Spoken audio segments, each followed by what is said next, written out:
Assalamualaikum warahmatullahi wabarakatuh. Halo, selamat berjumpa di video pembelajaran matematika bersama saya, Pak Agus.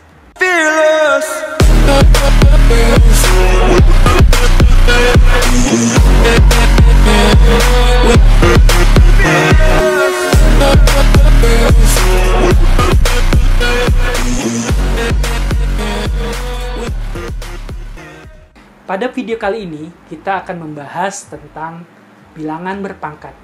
Apa sih bilangan berpangkat itu? Secara sederhana kita katakan seperti ini. Bilangan berpangkat adalah bilangan yang berfungsi untuk menyederhanakan penyebutan dan penulisan suatu bilangan yang memiliki faktor-faktor perkalian yang sama. Contoh, 3 dikali 3, dikali 3, dikali 3. Ada perkalian bilangan 3 sebanyak 4 kali.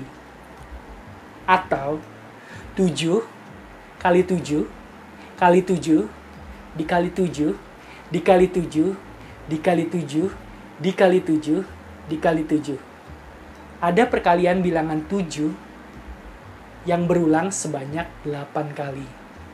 Nah, perkalian bilangan-bilangan dengan faktor-faktor yang sama ini biasa kita sebut sebagai perkalian berulang.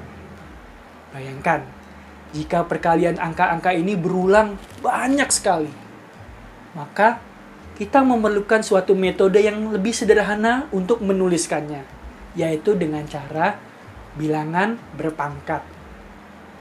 Bilangan berpangkat dinotasikan dengan A dipangkatkan dengan N. Dengan A adalah bilangan pokok atau basis, dan N adalah pangkat. Jadi, A dipangkatkan N, itu artinya A dikali A, dikali A, dan seterusnya sampai terakhir dikalikan dengan A sebanyak N faktor. Contoh lagi, 10 pangkat 5. Ini artinya 10 dikali 10, dikali 10, dikali 10, dikali 10. Sifat-sifat dari bilangan berpangkat positif. Pertama, jika A pangkat M kemudian dikalikan dengan A pangkat N, maka akan menghasilkan A pangkat M ditambah N. Jika bilangan pokoknya sudah sama, maka yang kita lakukan hanya menjumlahkan pangkatnya. Negatif 5 pangkat 6 dikalikan dengan negatif 5 pangkat 10.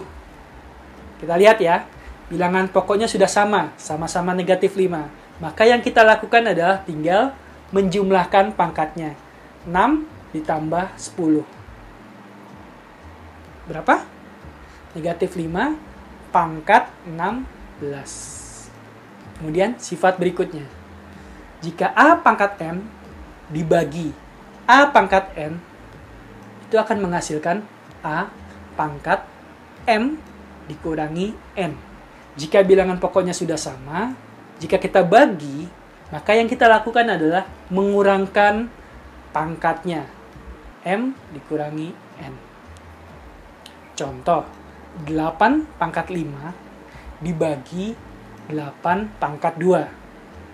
8 pangkat 5 bisa kita tulis sebagai perkalian berulang 8 dikali 8 dikali 8 dikali 8 dikali 8. Dibagi, kita bisa tuliskan sebagai pecahan. Dengan melakukan pencoretan, kita bisa mendapatkan hasil 8 pangkat 5 dibagi 8 pangkat 2, hasilnya adalah 8 kali 8 kali 8 atau 8 pangkat 3. Ini sama saja kita melakukan pengurangan pangkatnya. 8 pangkat 5 dikurangi 2.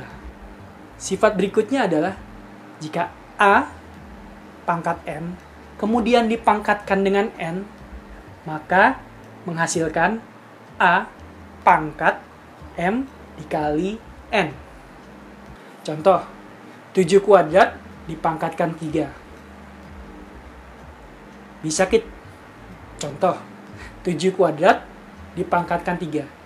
Ini bisa kita tulis sebagai 7 kuadrat dikali 7 kuadrat dikali 7 kuadrat. Dari sifat sebelumnya kita tahu bahwa jika bilangan berpangkat memiliki bilangan pokok yang sama dikalikan, maka yang kita lakukan adalah menjumlahkan pangkat-pangkatnya. 7 kuadrat dikali 7 kuadrat dikali 7 kuadrat sama dengan 7 pangkat 6. 6 dari mana? Jumlahkan. 2 tambah 2 tambah 2. Berikutnya adalah bilangan berpangkat negatif. Contohnya, 9 pangkat negatif 2. 11 pangkat negatif 5. Untuk bilangan berpangkat negatif, definisinya adalah A pangkat negatif N itu sama dengan 1 per A pangkat N. Contoh, 10 pangkat negatif 5 sama dengan 1 per 10 pangkat 5. Bilangan berpangkat positif juga bisa kita ubah menjadi bilangan berpangkat negatif. A pangkat N sama dengan 1 per A pangkat negatif N. 12 pangkat 2 sama dengan 1 per 12 pangkat negatif 2. Demikian pembahasan kita kali ini. Sampai berjumpa di video-video berikutnya. Tetap semangat, salam matematika.